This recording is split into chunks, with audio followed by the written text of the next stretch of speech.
Hi everyone, welcome back. Today we're going to take a look at graphing trig functions, part 3.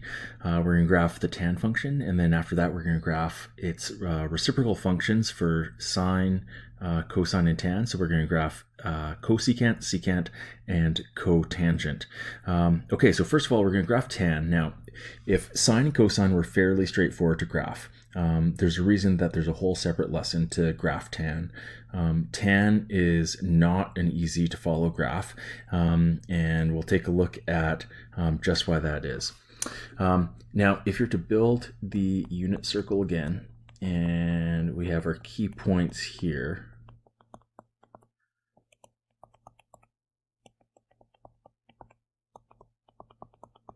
and we know that tan is equal to y over x. Another way of saying that is we said it was equivalent to saying it was equal to sine over cosine. And what we could do is we can figure out what the key quadrantal points are by doing our y over x values. And if we do that around the unit circle, we would end up saying, okay, this would be y over x, 0 over 1. So we get 0 here.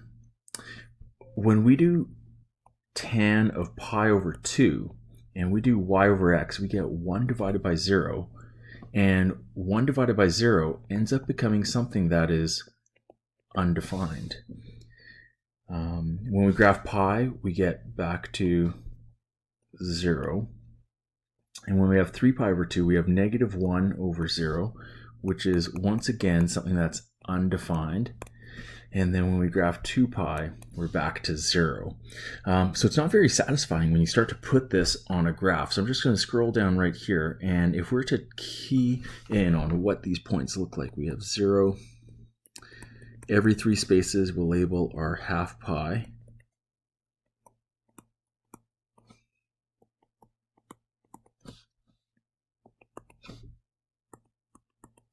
And if we take a look at this, what did we get? We got 0, undefined, 0, undefined, 0. Now, as we start to graph some more specific points, we're going to find out what that undefined value means. And what it really creates is an asymptote. And we'll look at a couple of our specific points that is going to tell us that it's approaching an undefined value.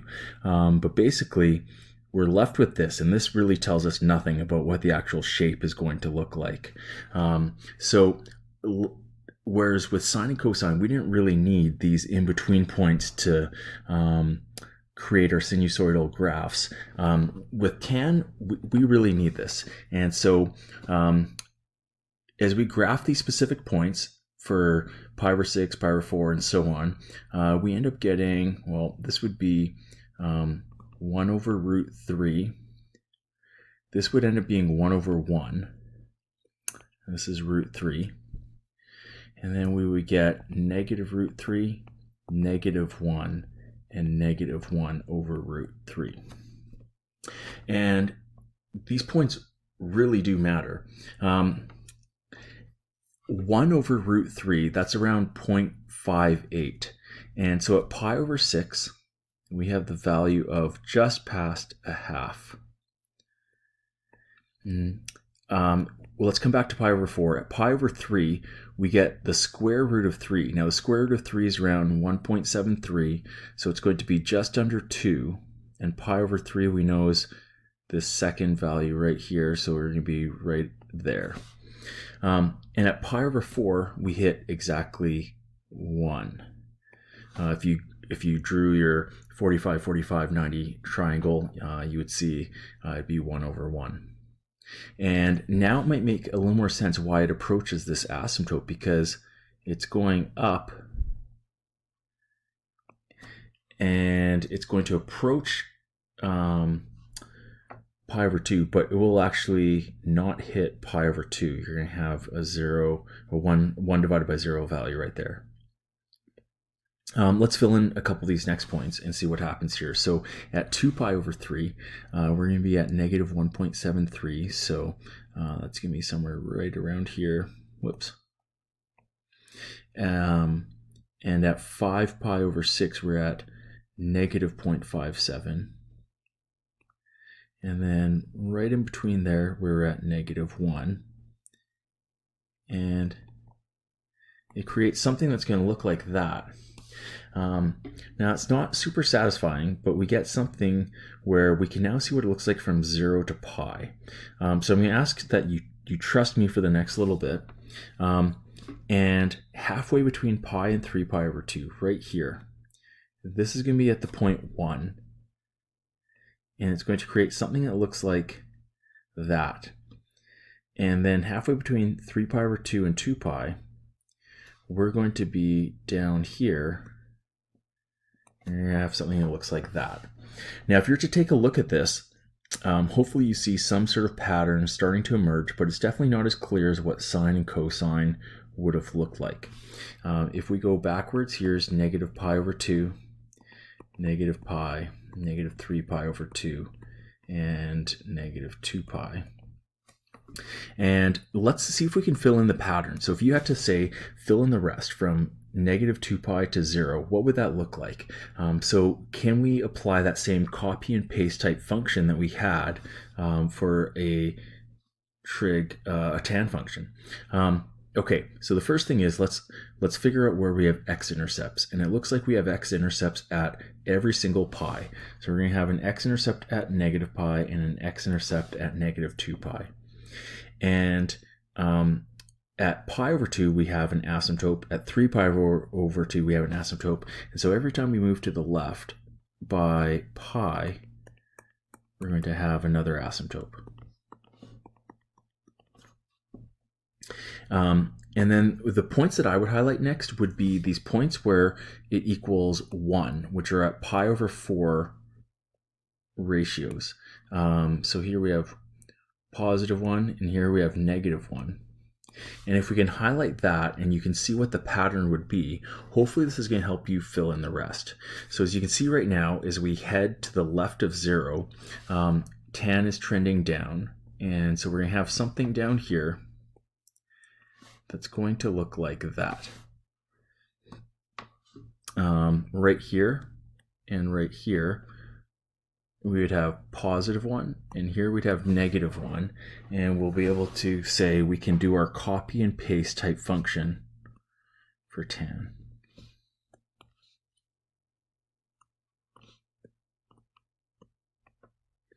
Okay, and we get something that looks like this. So there's a couple characteristics to think about, and we'll take a look at this when we look at the general solutions down here. But they're going to say, well, what's the domain of tan? And for sine and cosine, we know that the domain was all real numbers. But if we look right here, there's clearly asymptotes occurring for, well, beginning at pi over 2. So we can say our first non-negative asymptote is at pi over 2. So let's say x can't equal pi over 2 plus, well, every time that you add a pi to that, every n pi, where n is an integer, we're going to have an additional asymptote. Let's come back to the period and let's look at a couple other things. So our x-intercepts, it looks like our x-intercepts are occurring at 0 pi, 2 pi, and so on. So we could say x is going to equal every n pi. Every multiple of a pi, you're going to have an x-intercept. The range, well, this is also different from sine and cosine because you're going to go up forever and down forever. You approach your asymptote. So the range is going to be all real numbers, and we're going to say that our amplitude it doesn't exist. We don't have something that's bounded by a maximum or a minimum value. And our y-intercept is at 0, 0. And finally, let's take a look at the period. Now, if you take a look at this and you're to do some sort of copy and paste function, I would think that between the asymptotes, you could copy and paste that every single time, and it's going to repeat itself. So whereas we were used to saying that sine and cosine have a period of 2 pi, tan is the exception. Tan has a period just of pi. If you want to know a little bit more about that, if you think about your cast, think about what happens with tan. It's positive in quadrant 1, negative in quadrant 2, but then that process repeats. It's positive in quadrant 3 and negative in quadrant 4. So what happens in the first 2 quadrants gets repeated for the 3rd and 4th quadrant. And if you go back to your graph here and you look at what happens from 0 to 2 pi, that should make sense. You're positive in quadrant 1 from 0 to pi over 2. Then you're negative from pi over 2 to pi. Then you're positive in quadrant 3, and you're negative in quadrant 4. Okay, so one final point about tan here is it says, what can we use for a formula when we're trying to find any period for tan? So we know that for sine and cosine, we would say sine and cosine is the period equals 2 pi over b, but it was 2 pi because that would be our traditional period for sine and cosine. So for tan, we're going to say it's every pi over b. So not every 2 pi over b. And just understand that you can interchange the p and the b just like we do with sine and cosine. You could say the period equals, b equals pi over the period as well.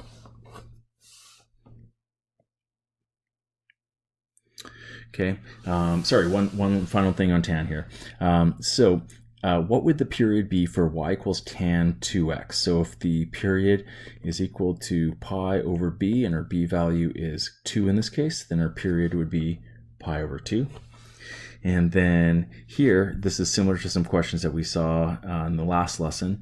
If you have a single pi up there, that was equivalent to sine and cosine having those 2 pi's over there. And you would have something where you could say, well, your period's going to equal pi over your b value of pi over 3. And when you do pi divided by pi over 3 and times by the reciprocal, that's going to simplify just to 3. And then you can make the assumption that anytime you see something where you have pi on the numerator for your b value, your denominator is just going to be what your period is equal to. Okay, graphing reciprocal trig functions.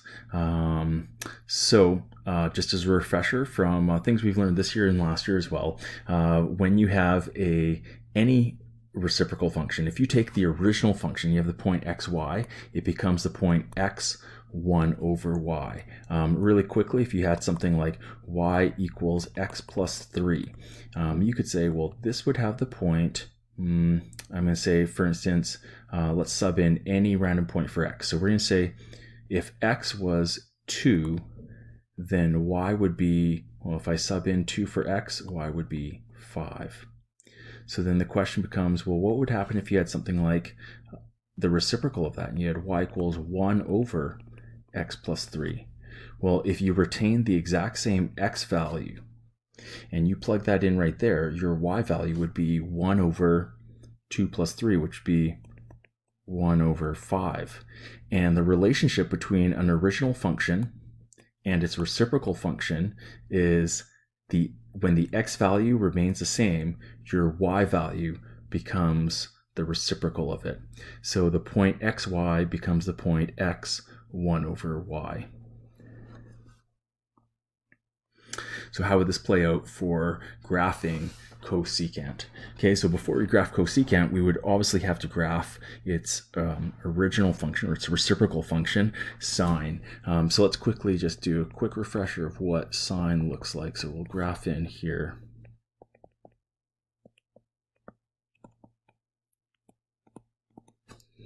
And then to the left, we'll have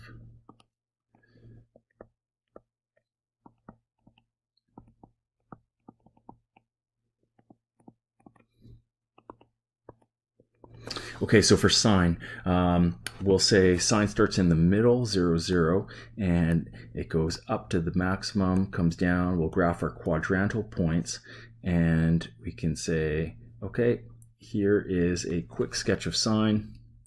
For this sake here, let's actually continue it on so that we can see what happens from negative 2 pi to 0, and we get this sinusoidal shape.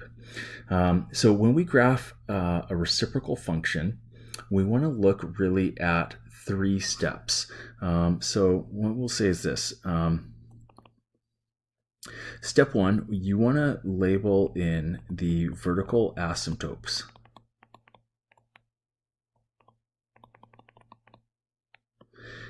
Step 2, you want to take a look at your invariant points.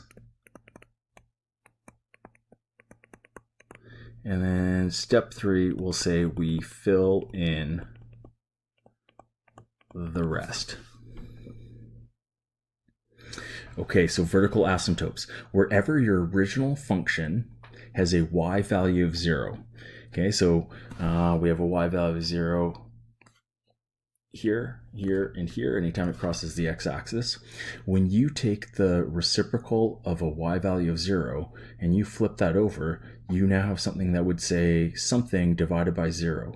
And that value divided by 0 is going to create an asymptote. So here are all of our asymptotes. I'll actually do them over here as well. So wherever you cross the x-axis, you have a vertical asymptote. Invariant points are points that remain unchanged after a transformation, and that occurs when y equals 1 and when y equals negative 1, because when you take the reciprocal of 1, nothing changes, and when you take the reciprocal of negative 1, nothing changes. So let's just bold that. So we're going to have right here, where you have a y value of 1, its reciprocal point will still be 1. And at negative 1, that's going to stay negative 1. So let's just highlight the minimum and maximum points. And then we want to fill in the rest. So let's do an example. If you have something here at pi over 6 for x, where your y value is at 1/2, if you take the reciprocal of 1/2, that becomes 2. And the same thing would happen over here, where you take the reciprocal of 1/2, that becomes a 2, and you create something that's going to look like that. It's going to point upwards, it's going to approach those asymptotes, but it won't pass through them.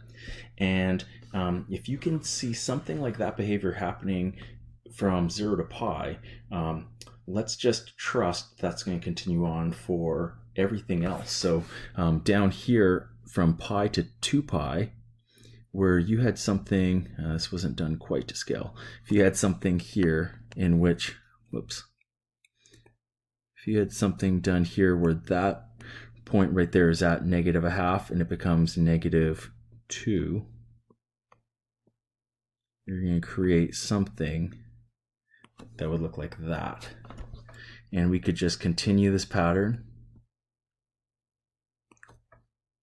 all the way through. And it becomes more of a sketch than anything else.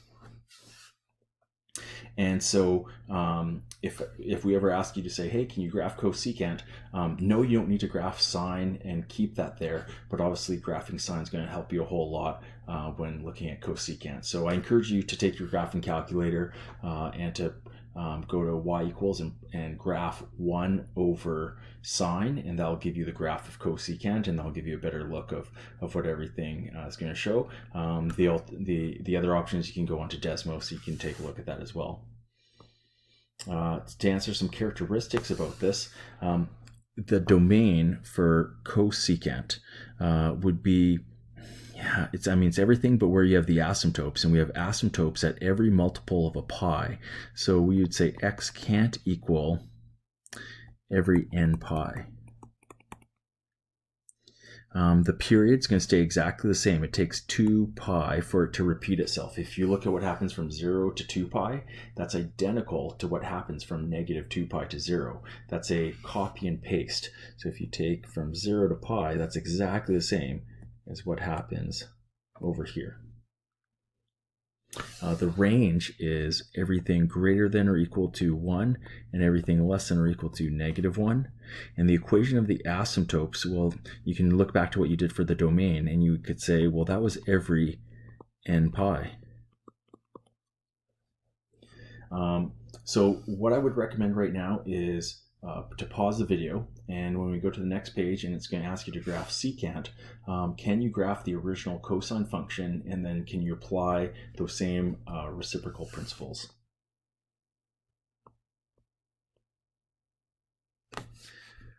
Okay, so I'm going to go through secant a little bit faster just because hopefully you've had a chance to be able to practice it and you just want to confirm that everything's going to look like what you have.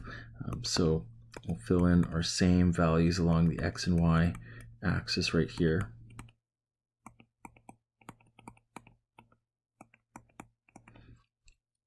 And quickly, let's graph cosine. So using those same quadrantal points, we get cosine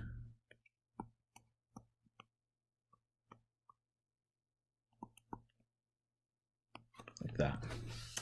Okay, so let's see. If we want to graph the reciprocal, it's those same 3 steps. So you can look back to what those steps were, and wherever you have an x-intercept, we know we're going to have a vertical asymptote. So let's put in our vertical asymptotes.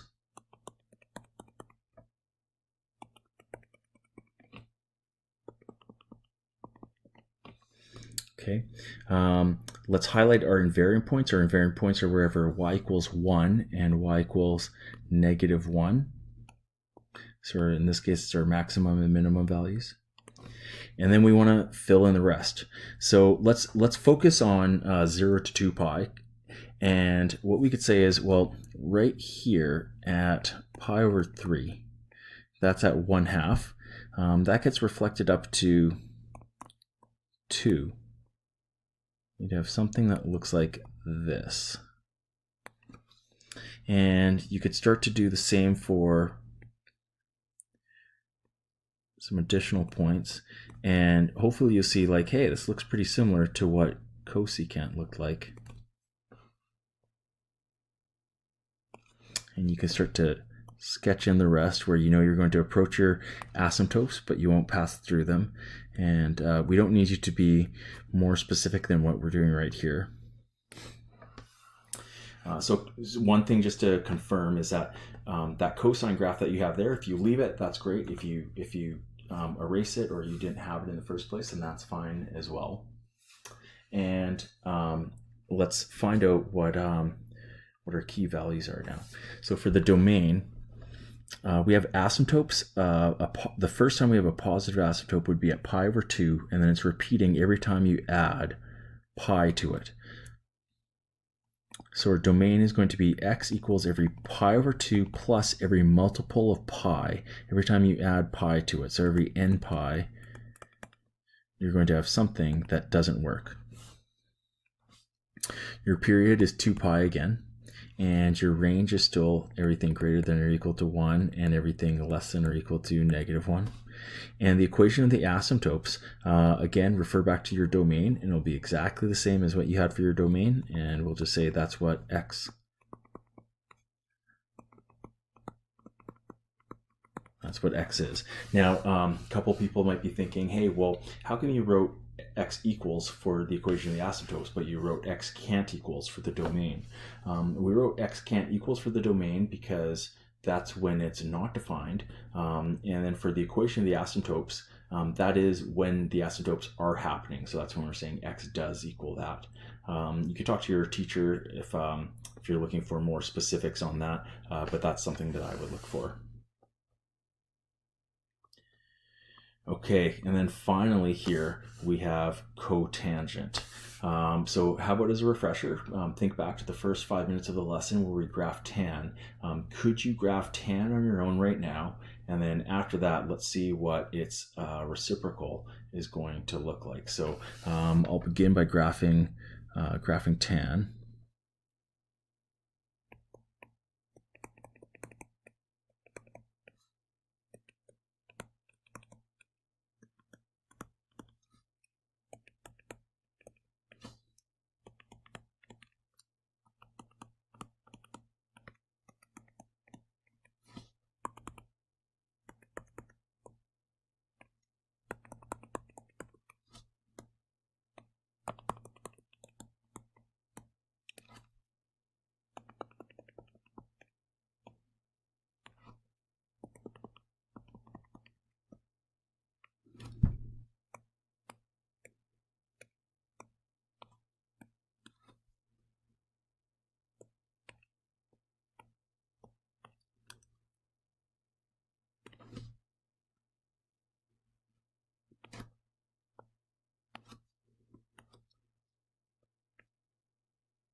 Okay, so there we have tan. And so the question now becomes, well, what would happen if we had to graph cotan?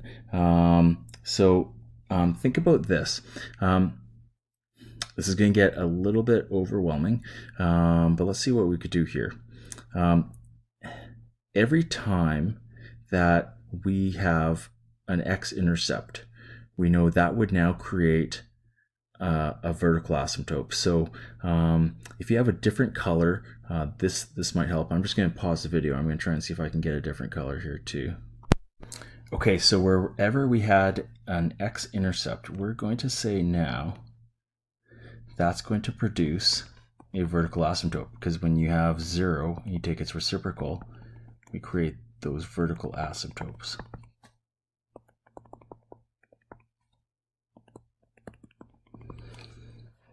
Okay, so the next thing I would do is I would think about this. Wherever you had an asymptote, what would be the reciprocal of an asymptote?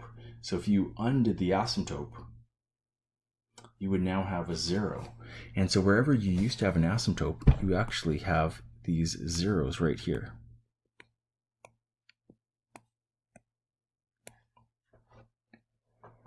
Now, the beautiful part of this is if step 2 is to look at invariant points, and we want to take a look at our invariant points, wherever you have a y value of 1 or a y value of -1, that stays exactly the same. So we have a bunch of invariant points that we could highlight here.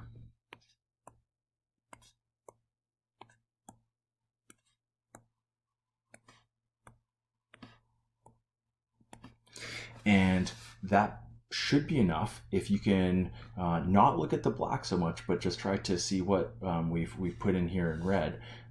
Hopefully that tells us now that, well, I think I see the pattern of what's happening with cotan.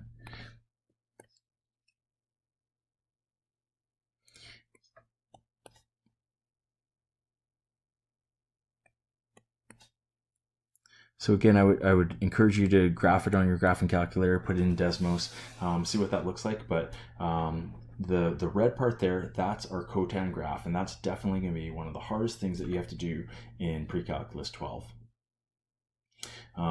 Quickly to finish off, if we want to answer the characteristics about it, if the domain has, well, we have asymptotes at every pi, so we could say our domain is going to be x can't equal every n pi. Our period, really similar to what we had with tan, is going to be pi.